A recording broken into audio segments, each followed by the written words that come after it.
요한복음 두 번째 말씀으로 이어갑니다. 오늘 이야기는 너무나 잘 아시는 이야기일 거예요. 어렸을 때 들었던 찬양 중에 이런 찬양이 있죠. 예수께서 말씀하시니 물이 변하여 포도주 됐네. 예수께서 말씀하시니 물이 변하여 포도주 됐네. 예수님 예수님 나에게도 말씀하셔서 새롭게 변화시켜 주소서라는 찬양을 많이들 아실 겁니다. 그 정도로 사실 이 예수님께서 가나의 혼인잔치에서 물을 포도주로 변화시킨 역사는 유명한 그런 이야기입니다. 그런데요, 모든 말씀이 그렇듯이 안다고 생각하는 이야기들을 사실 조금 깊이 들여다보면 잘 모르는 경우가 많습니다. 그렇죠? 오늘 이야기도 그렇습니다. 예수님께서 물을 포도주로 만드는 기적을 보이셨대. 와, 할렐루야! 라고 하면 끝나는 것처럼 보이지만요. 사실 아니죠. 그렇죠? 우리 큐티를 하신 분들은 좀 뭔가 이상한데? 라는 거를 느끼셨을 겁니다. 오늘 말씀 시작부터 조금 이상합니다. 우리 1절부터 4절까지 함께 보시겠습니다. 함께 읽을까요? 시작. 3일째 되던 날 갈릴리 가나에서 결혼식이 있었습니다. 예수의 어머니도 그곳에 계셨고 예수와 제자들도 그 결혼식에 초대받았습니다. 그런데 포도주가 다 떨어지자 예수의 어머니는 예수께 와서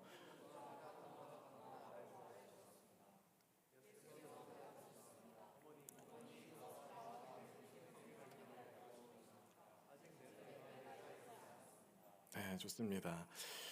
이 우리말 성경에는 좀 젠틀하게 어머니라고 표현을 했어요. 어머니, 우리와 무슨 상관이 있습니까? 라고 표현을 합니다.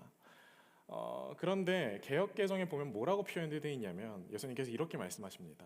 여자여, 나와 무슨 상관이 있나이까? 내 때가 아직 이르지 아니하였나이다라고 쓰여져 있습니다.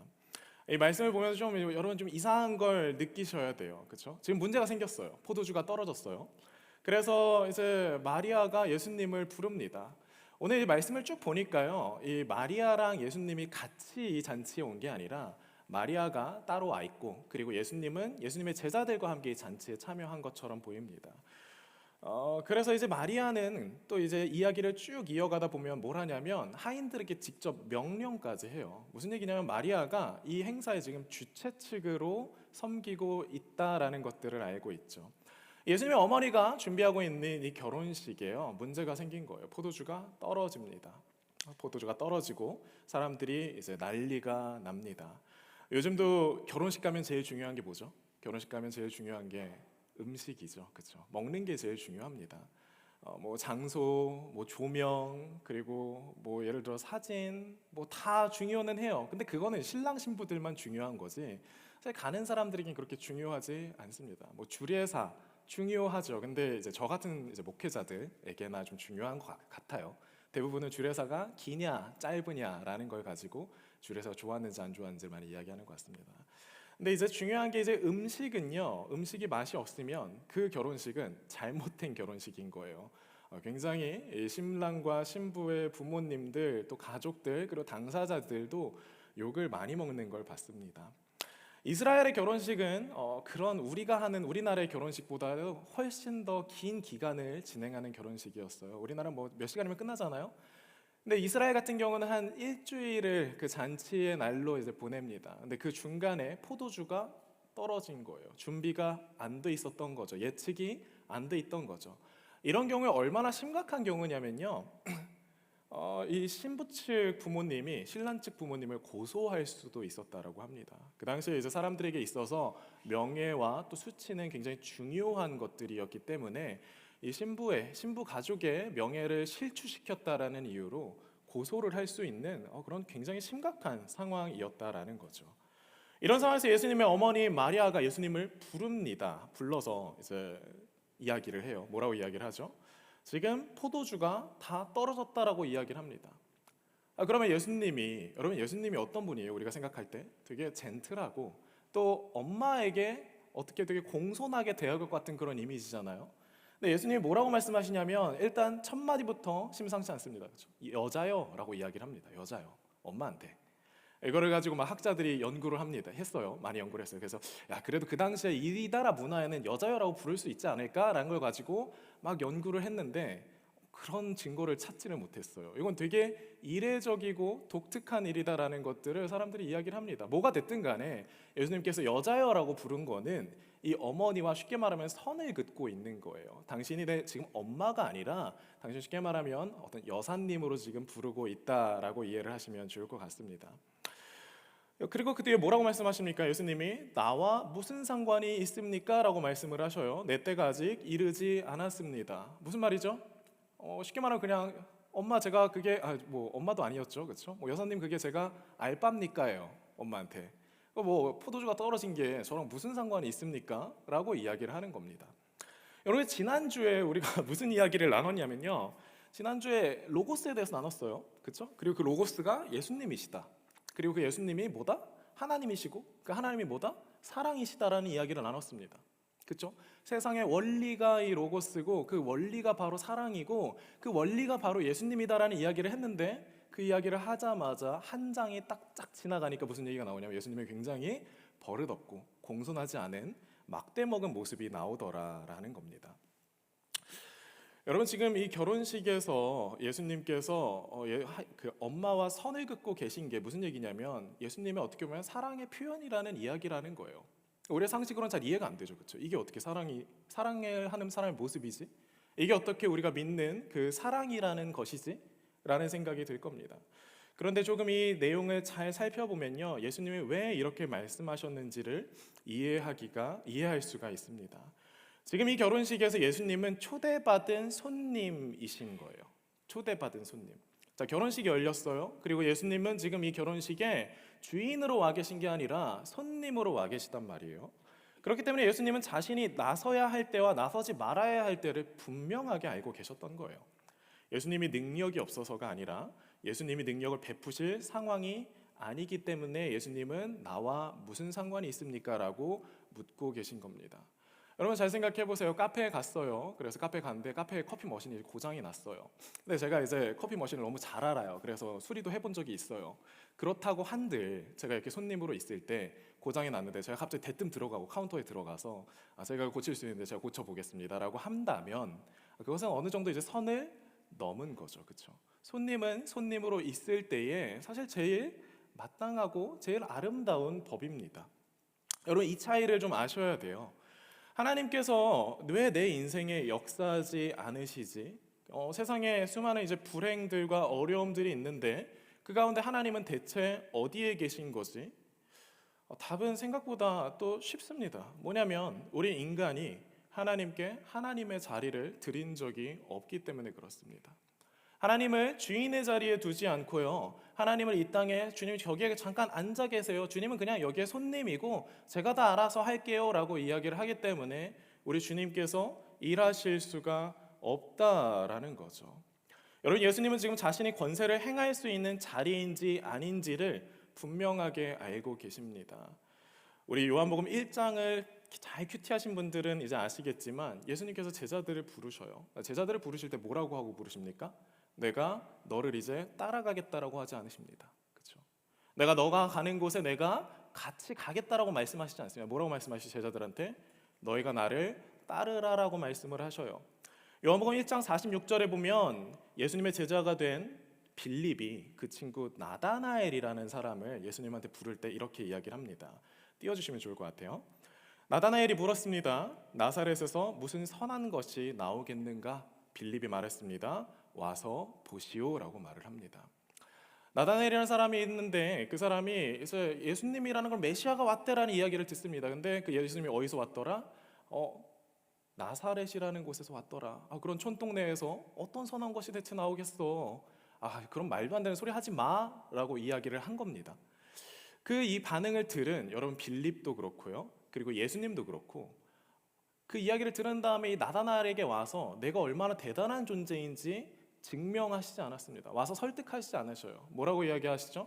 나다나엘에게 말을 하는데 너가 와서 보라라고 이야기를 합니다. 여러분 빌립이 이렇게 이야기를 한 이유는 지금 누가 부르시고 계신지를 너가 알아야 된다라는 거예요. 예수님께 가야 여러분 우리가 그분의 권세와 능력이 일어나는 걸 볼 수가 있는 거지, 우리는 자꾸 우리가 있는 자리 예수님께서 오세요라고 이야기를 하고 있더라라는 겁니다. 주님, 날 좀 이해해 주세요. 주님, 제 상황에 오셔서 이 문제 좀 해결해 주세요. 어떻게 하면 예수님의 그 놀라우신 신적인 그 능력을 내 인생에 가지고 오셔서 내가 갖고 있는 문제를 해결해 주실 수 있을까를 우리가 고민하더라라는 거죠. 그러나 그렇게 우리가 예수님을 우리 삶에 초대한다고 하더라도 그 예수님을 계속해서 손님의 자리에 두고 내가 계속 주도권을 쥐고 내가 주인된 모습으로 살아가게 되면 여러분, 그 예수님은 우리의 삶 가운데에서 능력을 행하실 수가 있다 없다? 능력을 행하실 수가 없다라는 이야기입니다.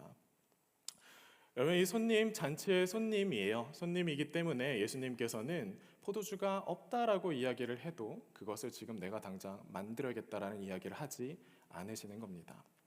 자, 여기서 주의 깊게 봐야 하는 건 이런 예수님의 반응에 이어지는 마리아의 반응입니다.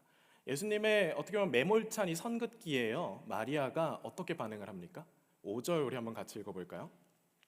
5절 띄워주실 수 있나요? 5절 시작. 그거 아니에요. 죄송해요. 2장 5절이에요. 2장 5절. 네, 우리 같이 읽을게요. 시작. 그러나 예수의 어머니는 하인들에게 말했습니다. 무엇이든 그가 시키는 대로 하라라고 말씀하십니다. 마리아가 그 예수님의 반응에요, 낙담하지 않아요. 마리아가 그 예수님의 반응에 맞서 싸우지도 않습니다. 예수님의 말꼬리를 잡고 너 대체 엄마한테 그게 무슨 말버릇이야 라고 다그치지 않습니다. 혹은 예수님한테 내가 지금까지 너를 키운 게 얼만데 라고 이야기하면서 그 자기가 엄마라는 걸 가지고 권력을 행사하려고 하지 않아요. 어떻게 하고 있죠? 마리아가 예수님의 판단을 있는 그대로 인정합니다. 그러나 그렇다고 해서 마리아가 낙담하거나 그 자리에서 물러나는 게 아니에요.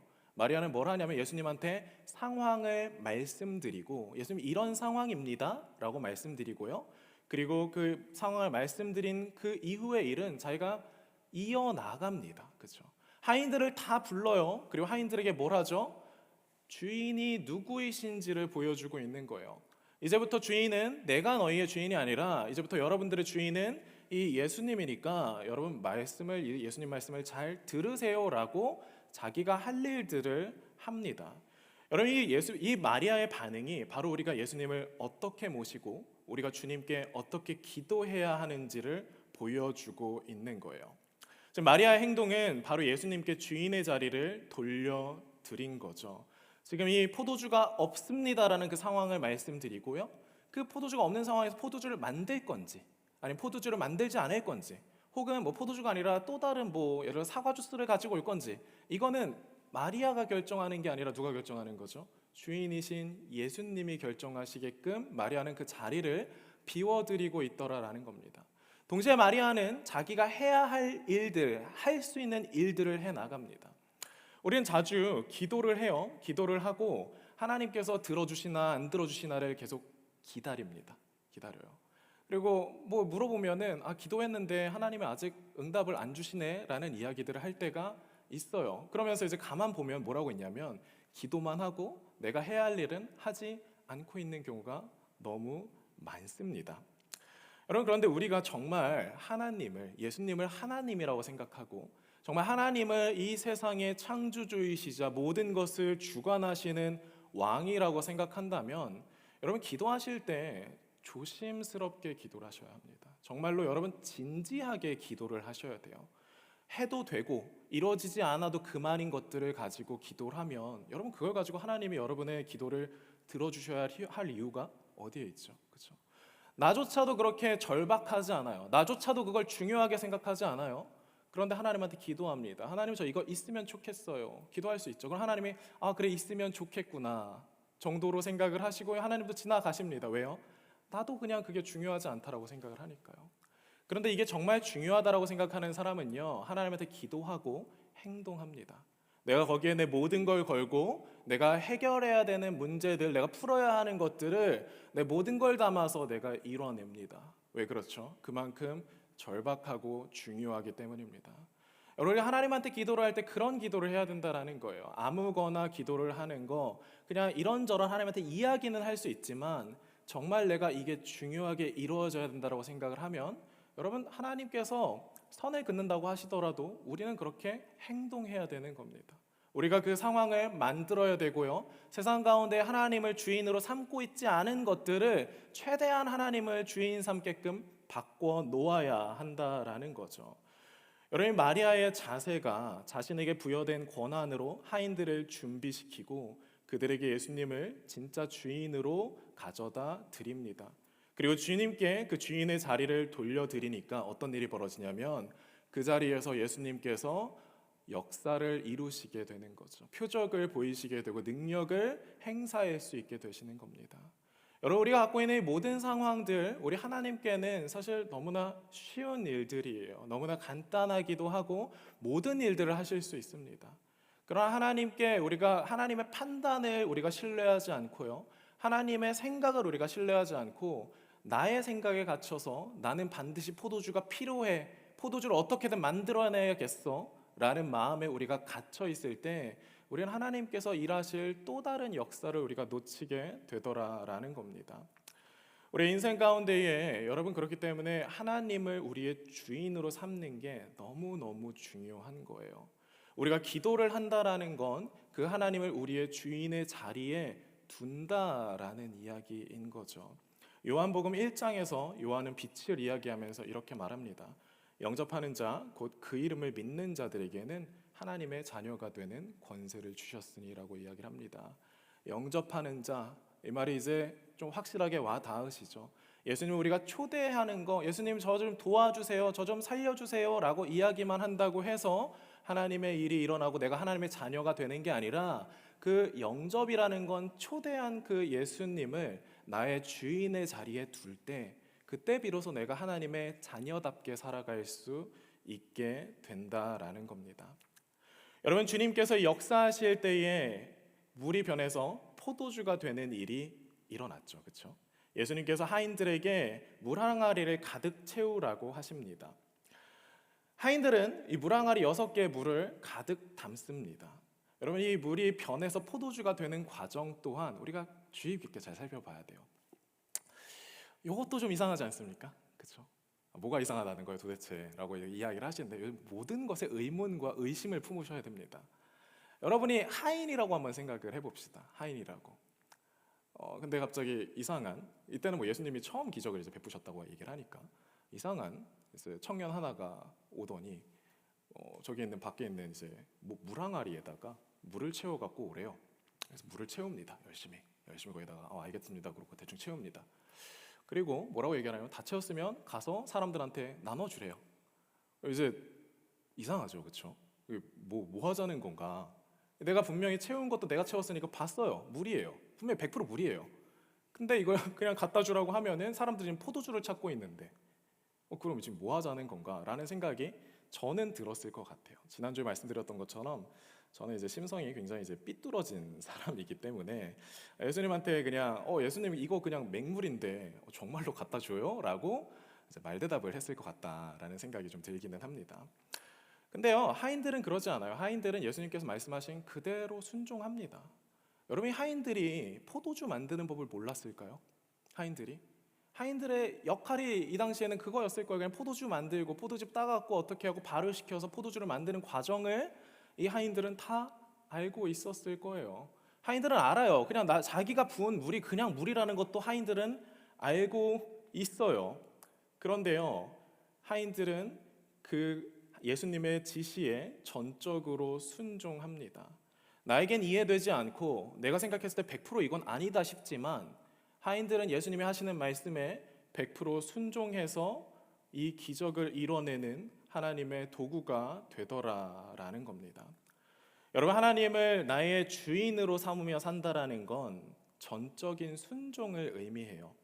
우리가 하나님의 말씀을 볼 때요, 이해가 되는 게 있고 이해가 되지 않는 게 있어요.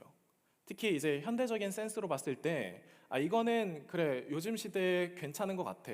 요건 요즘 시대에 좀 아웃데이트 된 것 같아 라는 것들이 있을 수 있어요. 그런데요, 여러분, 이해되는 것만 순종하고 이해되지 않는 것은 순종하지 않는 거 이거 되게 위험한 신앙입니다. 사실 온전히 우리가 순종하고 있다고 하기 어려워요. 왜요? 여전히 판단을 누가 하고 있죠? 내가 하고 있습니다. 내가 무엇이 옳고 내가 무엇이 그른지를 정하고 있어요. 하나님이 말한 거 한번 말씀해 보세요. 그거는 그냥 들어보니까 괜찮네요. 제가 그건 순종해 볼게요. 근데 그거는 좀 제가 지금 순종하기 어려울 것 같습니다. 현실적으로 좀 말이 안 되는 것 같아요. 이런 걸 내가 정하고 있다라는 이야기예요. 이 이해라는 단어를 우리 또 다른 단어로 좀 사용하기도 합니다. 뭐라고 이야기를 하냐면요, 우리 자주 하는, 교회에서 특히나 자주 남용되는 표현이죠. 무슨 표현이냐면 마음을 주셨어, 이런 표현들, 그렇죠?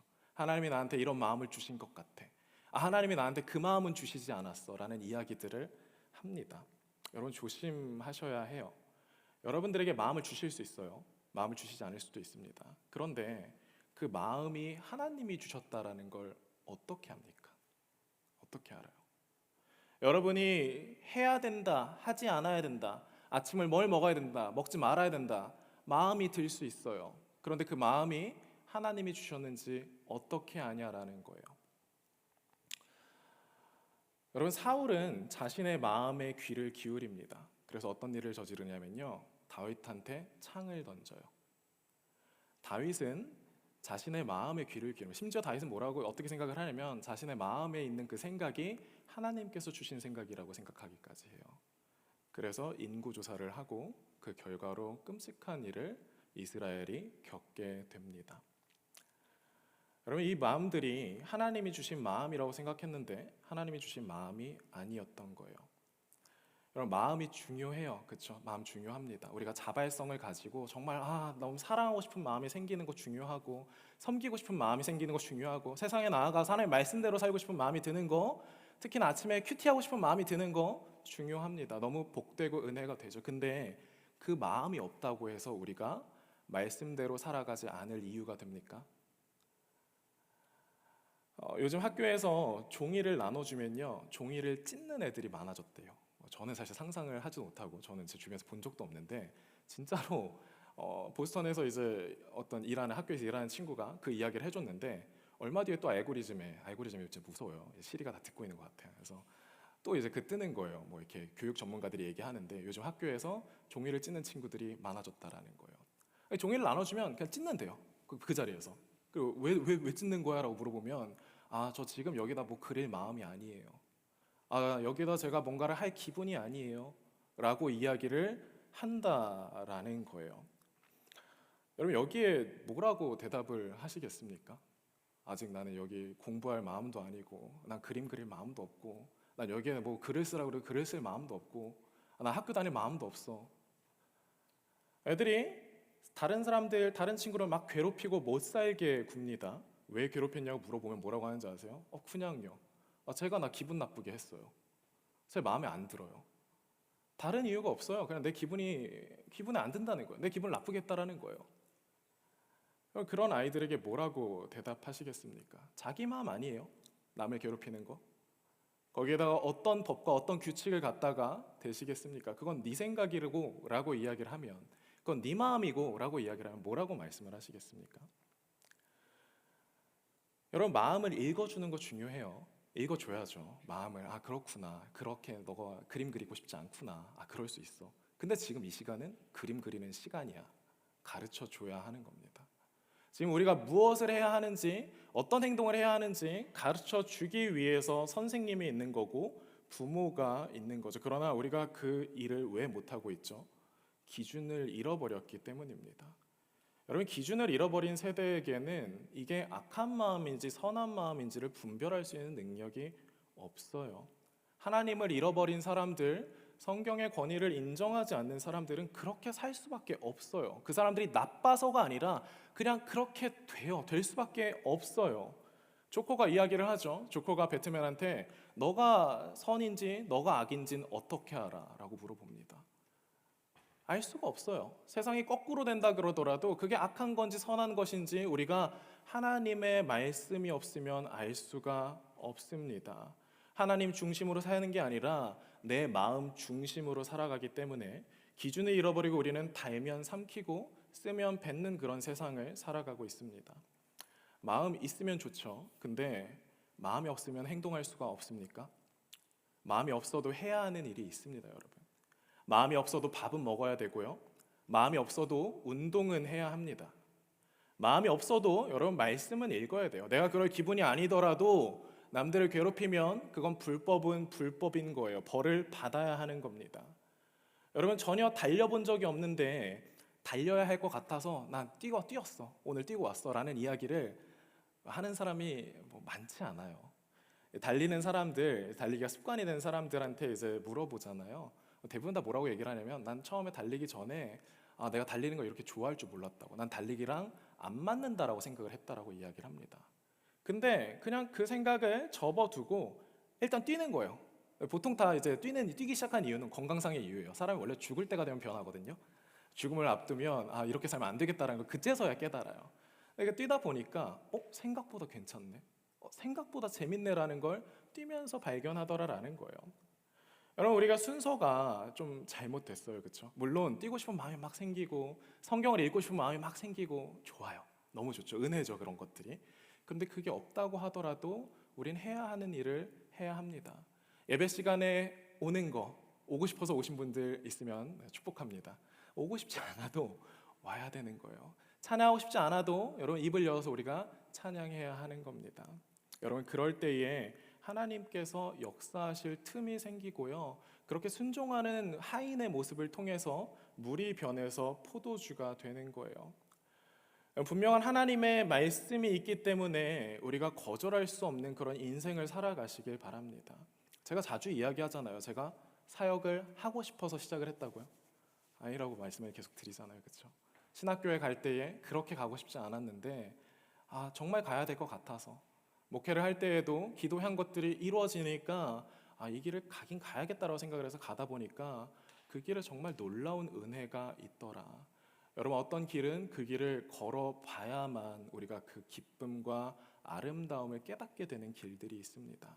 가기 전에 판단하는 거 할 수 있어요. 괜찮아요. 계획하는 거 좋습니다. 그러나 그 계획과 나의 판단을 완전히 신뢰하지 않으셨으면 좋겠습니다. 그보다는 나보다 더 많은 것들을 아시는 하나님께 모든 것들을 내어드리고 여러분 살아가실 수 있으면 더 큰 세계가 열리는 것들, 더 놀라운 일들이 일어나는 것들을 여러분 경험하실 수 있을 겁니다.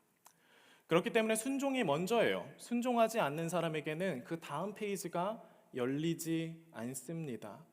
우리가 갖고 있는 마음이요, 기껏해야 지금까지 봐온 우리의 경험과 우리의 생각이 전부예요. 여러분 그런 아주 얼마 안 되는 생각과 경험들, 정말 작디 작은 내 자신에게 나의 컨트롤을 맡기지 마시라는 이야기입니다. 내가 지금까지 그렇게 훈련시켰으니까요, 탐욕이 많은 거고요. 내가 그렇게 훈련시켰으니까 내가 나태한 게 좋은 겁니다. 신앙인은 순종함으로 나를 죽이는 삶을 살아가는 걸 말합니다. 내가 마음이 없다라고 하더라도, 내 마음은 자꾸 사람들을 미워하고 내 마음은 자꾸 내가 더 잘나지고 싶고 그런 마음이 들더라도 여러분 그 마음을 죽이고 십자가 앞에 나를 못 박는 일을 하는 것, 여러분 그게 신앙생활이고 그게 하나님께서 말씀하시는 하나님의 규칙입니다.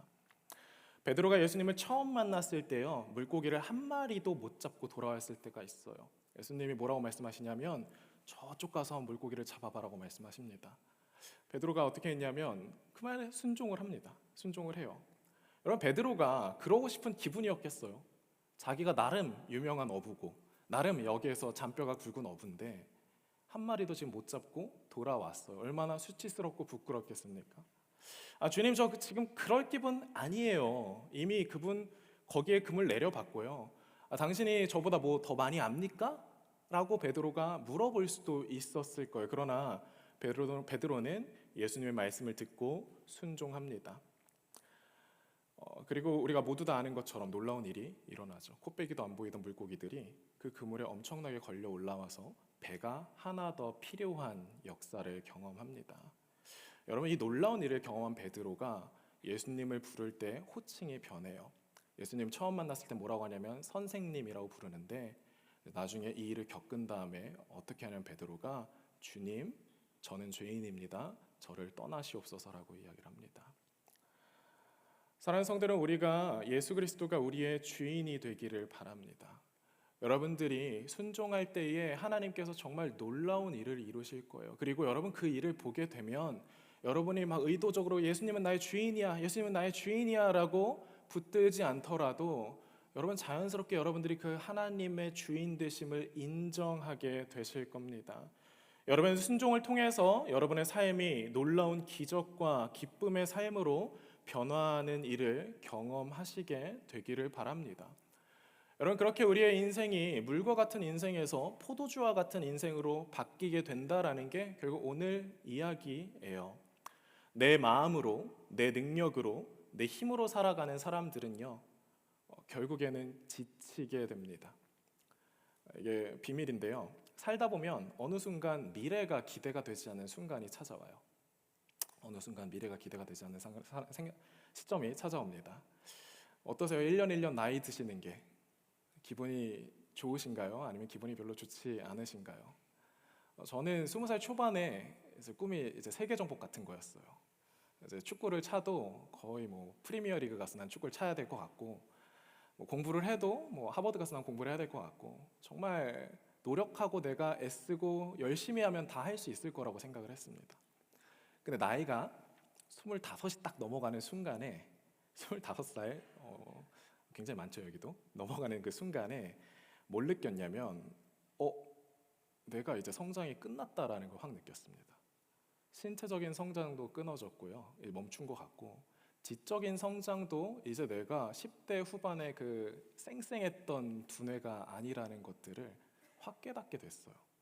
그리고 나서 뭘 느꼈냐면 내 인생은 이제 여기서 끝이구나라는 것들을 느끼게 되더라고요. 그렇죠? 삶을 내가 어렸을 땐 열심히 살면 뭐든지 다 할 수 있을 것 같습니다. 그렇죠? 내가 시간을 들이고 노력해서 최선을 다하면 뭐든지 다 할 수 있을 것 같아요. 그런데 여러분 시간보다 강한 사람은 없습니다. 회복도 점점 늦어지고요. 눈도 이제 점점 침침해지는 것 같아요. 벌써 그러면 안 되긴 하는데 어려운 책들 읽는 게 되게 어려워지는 타이밍이 옵니다. 여러분 사람은 한계가 있고 사람은 끝이 있습니다. 결국 우리가 살아가는 이 삶의 끝은 죽음이겠구나라는 생각이 들 때요, 우리는 그 순간부터 죽어가기 시작을 하는 것 같아요. 어느 순간부터 죽어가고 있는 나를 발견하게 됩니다. 꽃은 시들고 여러분 풀은 마르게 되어 있기 때문에 그래요. 엄청난 에너지로 시작하는 어떤 일들, 회사들, 사람들을 봅니다. 그러나 시작하지만 그 에너지는 언젠가 반드시 고갈돼요. 내 힘으로 하는 건 끝이 있습니다. 그런 인생은요, 맹물 같은 인생이 되어버려요. 마시긴 마시는데 살기 위해서 이걸 마셔야 되는 그런 인생.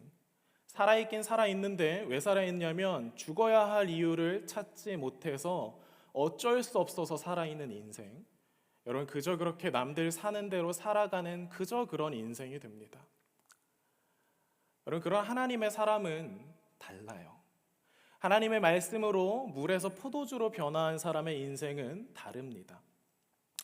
여호수아와 함께 그 여호수아의 친구 중에 갈렙이라는 사람이 있어요. 우리 여호수아는 성경이 있으니까 너무 잘 알지만 갈렙에 대해서는 잘 모르시죠?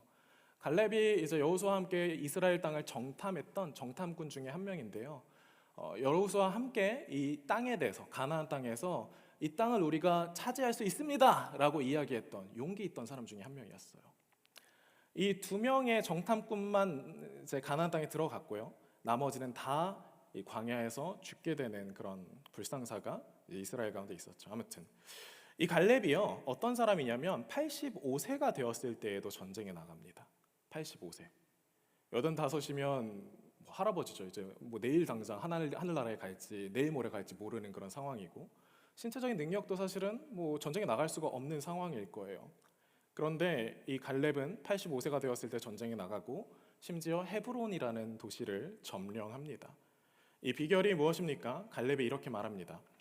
나와 함께 올라갔던 내 형제들은 백성의 간담을 높게 하였으나 나는 내 하나님 여호와께 충성하였으므로 그날에 모세가 맹세하여 이르되 내가 내 하나님 여호와께 충성하였은즉 내 발로 밟는 땅은 영원히 너와 내 자손의 기업이 되리라 하였나이다라고 이야기를 합니다. 갈렙이 이야기할 때 갈렙의 이 능력은 충성에 있었던 거예요. 자신이 판단하지 않아요. 어떤 성을 내가 차지할 수 있을지, 내가 무엇을 더 할 수 있을지, 무엇을 할 수 없을지 갈렙은 자신이 판단하지 않습니다. 그냥 하나님이 야, 너 저기 가서 저 헤브론 땅 점령해 라고 하면 그냥 가는 거예요. 그냥 가서 그 땅을 밟으면 뭐가 되더라? 그 땅이 갈렙의 땅이 되더라, 갈렙에게 주신 성이 되더라라는 것들을 갈렙이 경험하게 됩니다. 그렇기 때문에 갈렙은요 85살이 되어서도 전쟁에 나가고 85살이 되어서도 나가서 싸울 수 있었던 겁니다. 많은 사람들이 그러죠. 내 나이에 뭘 하냐, 야 이제는 좀 쉬어야지, 그렇죠? 벌써부터 이제 그러시는 분들이 있어요. 나이가 이제 막 30 초반 이제 되고 하니까 아 이제 30 넘었으니까 나는 이제 좀 사역도 쉬고 이제 조금 이제 편안하게 좀 살아야겠다. 여러분, 그런 사람들은 결국에는 죽어가게 돼요. 그냥 몸만 죽어가게 되는 게 아니라 정신이 죽어가게 됩니다. 예수님께서 사용하신 항아리가 이스라엘의 정결 예식에 사용되던 항아리였습니다. 여러분, 이 항아리가 6개였다라는 것도 참 이제 인상적이죠, 그렇죠? 7에서 하나 부족한 6개의 항아리. 이스라엘은 정결 의식을 잘 지켰어요. 로마에게 점령당한 이 순간까지도 하나님의 말씀을 따라서 종교적인 의식들을 잘 지키고 성전에서 유월절을 지키고 제사를 드렸습니다. 그런데 그렇게 하나님을 섬긴다라고 하는 종교적인 의식을 지키는 그들의 신앙에는요 기대가 없었어요. 하나님께서 정말로 이 이스라엘을 구원하시고 이 이스라엘을 통해서 이 세상을 회복시키시리라는 그런 기대, 로마에게 둘러싸인 그 상황 가운데에 절망과 두려움이 있지만 그 가운데에서 한 줄기 빛 되신 하나님께서 유일한 우리의 구원자 되신다는 그 기대가 없이 이스라엘 사람들은 하나님께 예배하고 하나님을 섬긴다라고 말했다라는 거예요. 그렇기 때문에 이들의 종교는 자연스럽게 부패하고 타락하게 됩니다. 아무런 기대가 없어요. 예배하고 하나님께 제사를 드리는데 아무런 기대가 없는 종교는 뭐가 되냐면 기득권들의 부를 위해서 어려운 사람들, 힘든 사람들을 착취하는, 여러분 나의 욕심을 위해서 다른 사람들을 괴롭히고 다른 사람들의 것을 빼앗는 그런 종교인이 되어 있었더라라는 겁니다. 여러분, 우리가 아무리 열심히 살아도요 하나님의 말씀대로 살지 않으면 이 당시 이스라엘의 종교인들의 삶과 동일한 삶을 살게 되더라라는 겁니다. 예배를 집례하고 제사를 드리는 제사장들조차 이 제사를 통해서 하나님께서 역사하실 거란 기대가 없는 거예요. 성전에 와서 너희가 정말 제대로 흠없는 송아지를 드리고 흠없는 그런 비둘기를 드려야 된다라고 이야기를 하지만 그 제사를 드리는 제사장들조차 하나님 앞에서 전혀 기대가 없는 거예요. 그렇기 때문에 나를 위한 삶을 살아갑니다. 내가 좀 더 편하게 살 수 있는 것들을 이 종교 의식을 통해서 얻으려고 하고, 내가 좀 더 이제 내가 부유해질 수 있는 것들을 종교 의식을 통해서 행하려고 합니다. 여러분, 하나님을 위해서 사는 삶이 아닌 나를 위해서 사는 삶을 살게 되면 그 삶은 결국엔 다른 사람들을 착취하는 삶이 되게 되는 거예요. 나의 안전과 나의 평안을 위해서 살아가는 삶, 여러분 그렇게 서서히 죽어가는 삶은 남은 좀 먹는 인생이 되고요, 아무런 기쁨과 소망이 없는 인생이 됩니다. 에너지가 나에게서 나오는 이상 너무나 당연한 결과죠. 여러분, 내가 나의 집으로 주인으로 있으면서 내 집의 주인으로 있으면서 예수님을 우리 집에 부르면 뭐가 좀 달라질 거라 생각하십니까? 달라지지 않습니다. 주님께서 손님으로 계시는 한 여러분의 집, 여러분의 인생은 달라지지 않습니다. 예수님께 주인의 자리를 돌려드릴 때 여러분 그 맹물이 포도주로 바뀌는 기적이 일어나게 될 거예요. 포도주란 무엇입니까? 물이 그저 생존을 위해 필요한 도구라면 포도주가 우리에게 주는 이미지는 향기로움, 즐거움, 또 기쁨을 주는 음료, 행복하게 만들고 풍성하게 만드는 음료라는 그런 이미지가 있습니다. 그러니까 이제 예수를 만난 인생은 물과 같이 죽지 못해 사는 인생이 아니라 예수님을 따라 살아가는 사람들, 곧 하나님의 자녀들은 이 세상을 파티로 만들어낼 수 있는 그런 능력이 생긴다라는 겁니다. 그 사람을 통해서 공동체가 살아나고, 그 사람을 통해서 도시가 살아나고, 그 사람을 통해서 교회가 살아나는 그 인생이 생기더라라는 겁니다. 이 파티에 앉아있던 사람들이 한 이야기가 무엇입니까?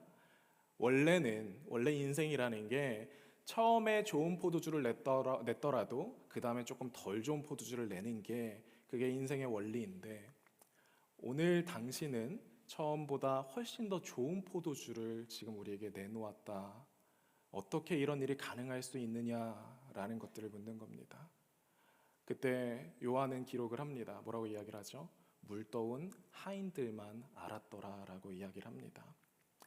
여러분, 이 일이 어떻게 가능합니까? 너무 간단합니다. 요한복음 15장 5절입니다. 되게 유명한 말씀인데요. 제가 읽겠습니다. 나는 포도나무요, 너희는 가지다. 그가 내 안에 있고 내가 그 안에 있으면 그 사람은 많은 열매를 맺는다. 나를 떠나서는 너희가 아무것도 할 수 없다. 너무 당연한 이야기죠. 왜요? 예수님께서 이 포도나무이시기 때문에 그렇습니다. 여러분, 굳이 예수님이 자신을 가리켜서 포도나무라고 하신 이유가 여기에 있어요. 예수님께서 모든 기쁨의 근원이시고 모든 생명력 있는 것들의 근원이시라는 이야기고, 예수님께서 모든 행복의 근원이시라는 이야기입니다. 이 열매를 많이 맺는 사람은 포도주와 같은 사람이 되어서 세상을 즐겁게 만드는 역할을 합니다. 옥스포드를 다녔던 굉장히 유명한 시인이 있습니다. 바이런이라는 영국 시인인데요. 이 시인이 유명한 시험 답안을 이렇게 작성한 이야기가 있어요. 이 시인이 종교학 시험을 보는데요. 원래 이제 종교학 시험이라는 게 신학도 그런데 몇 페이지를 계속 써야 돼요. 거의 논술이에요. 쭉 써갖고, 제가 이제 학부 다닐 때 같은 경우는 이 정해진 시간 안에 몇 페이지, 얼마나 많은 양을 쓸 수 있냐가 좋은 성적의 근간이었습니다. 그런데 이 바이런이 시험 시간에 딱 앉아갖고요, 창밖을 보면서 멍 때리고 있는 거예요. 이렇게 센치하게 앉아가지고 이렇게 계속 다른 사람들 막 열심히 쓰고 막 치열하게 쓰고 있는데 옆을 쫙 바라보고 있다가 시험이 끝나기 딱 10분 전에 한 문장을 써갈기고 나옵니다. 그리고 그 답이 옥스포드의 전설이 됐다라고 해요. 우리 한번 그 답을 한번 보도록 하겠습니다. 같이 읽어볼까요? 요거 아니에요. 그 전 거. 같이 읽겠습니다. 시작. 물이 주인을 만나니 얼굴이 붉어지더라 라는 그 답을 바이런이 쓰고 그리고 나왔다라고 합니다. 너무 신학적이고 정말 이 한 문장에 시인답게 모든 내용들을 함축하지 않았나라는 생각을 합니다. 여러분, 주인을 만난 물에게는요, 포도주가 되는 게 필연적인 변화였던 거예요. 포도나무를 만난, 진정한 행복의 근원을 만난 예수님을 만난 그 물에게는 여러분, 이 변화가 필연적이었다라는 겁니다. 사랑하는 성도들은, 무엇이 여러분들의 주인입니까? 우리 삶의 주인, 내 삶의 주인은 누구이십니까? 무엇을 원동력으로 삼고 살아가고 계십니까? 여러분, 여러분의 마음에 있는 그 한 자리에 무엇이 있습니까? 여러분, 그 자리에 우리 주님이 계시기를 바랍니다. 물이 포도주가 되는 건요, 불가능한 것처럼 보여요. 그렇죠? 화학적으로 제가 화학을 공부하진 않았어도 알아요. 물이 포도주가 되는 게 가능한 일은 아닌 것처럼 보인다라는 걸. 우리가 좌절하는 이유는 그거 아닙니까? 나는 물인데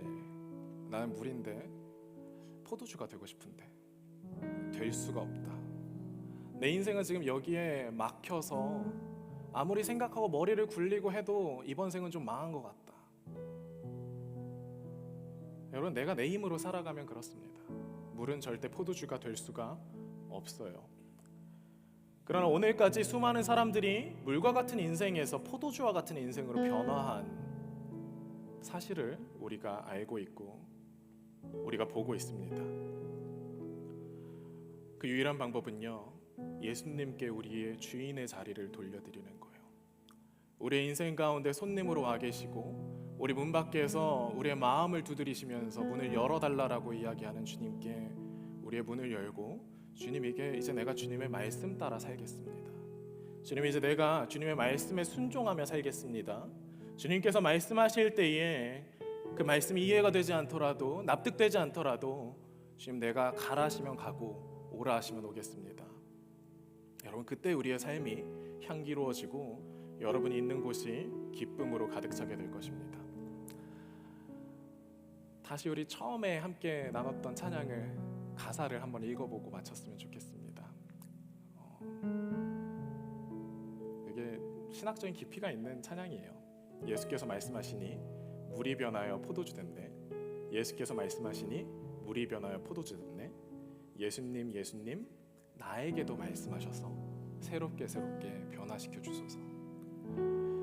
여러분, 물을 포도주로 바꾸신 예수님께서 우리의 삶을 바꾸시길 원하십니다. 우리에게 주어진 인생, 이기심과 나만을 위해 사는 죽지 못해 연명하는 맹물 같은 그 불쌍한 인생들을 하나님께서 나를 통해 사람을 위로하고 살리는 하나님의 일에 동참하는 인생으로 바꾸시길 원하십니다. 영원히 지치지 않은 처음보다 나중에 더 아름다운 그 삶을 우리 힘슬플 지체들 모두가 그렇게 살아갔으면 좋겠습니다. 우리 함께 일어나서 우리 주님을 함께 찬양합시다.